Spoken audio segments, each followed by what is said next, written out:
So my name is Jourdan, and I am a mother of 4. I'm a full-time mom, and I have a full-time job at a bank. So my first experience with KICKO, so I'm asleep on my bed, and all I hear is loud music. I'm like, what is that? So I run downstairs and I go outside, and they're setting up tarps, one for the girls, one for the boys. And I was just greeted with smiles and hugs, and I got the opportunity to learn about God. I enjoyed knowing that they were gonna be there, that KICKO was always gonna be there, because at that time, there was a lot of people in and out. What KICKO taught me about God translated through my younger years while I was growing up in a way of, I remember them telling me, God will never leave me, nor will he forsake me. Nor will he forsake me. And I took that as a blanket of protection, that I have been through so much, and I always felt like I was in the rain, but I never got wet. My soul is at rest, and I'm not searching for something to fill me up.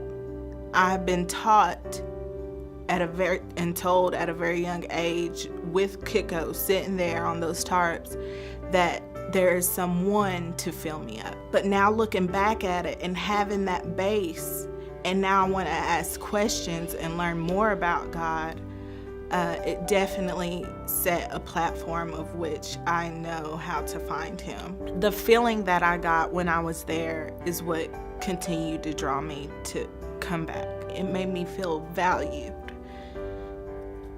and I really appreciate it. I don't know, I keep crying. So I was at work and Bill walked in, and I was like, hey, don't I know you? And he was like, you probably do. What's your name? And I told him my name, and he was like, where did you grow up? And I was like, I grew up in Austin Homes. And he was like, because I came there. Like, I was there for you. From that point, I definitely wanted to reconnect in the way of giving back. I admired them so much. I wanted to be like them. So I asked him, what days are you still doing it? And he was like, yes, of course, we haven't stopped. And I know I've seen the van everywhere in Knoxville. I asked him for the dates and times, and the one that I could attend and volunteer in was at Austin Homes. And I brought my son.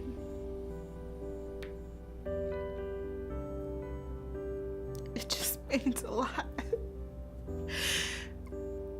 When we got to Austin Homes, we walked over to our old apartment, which was 3 doors down from where they set up.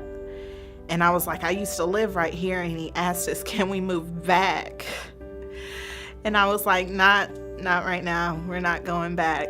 But we will come back to help everybody else. I'm going to help, and you're going to sit and listen, because that's where he needs to be. That's what it's geared towards, his age. And I really want him to be there, because I learned so much. And I just want it to be full circle. I want to be there and watching my son learn what I did. When I brought my son and we left, we're in the car, we're driving away, he was like, are we going to come back? And I said, yes, we'll be there every Thursday. And he was like, I love it. It's like God, but it's fun. And my response to him was, God made fun. And we just laughed, and I kept on talking about how God is fun.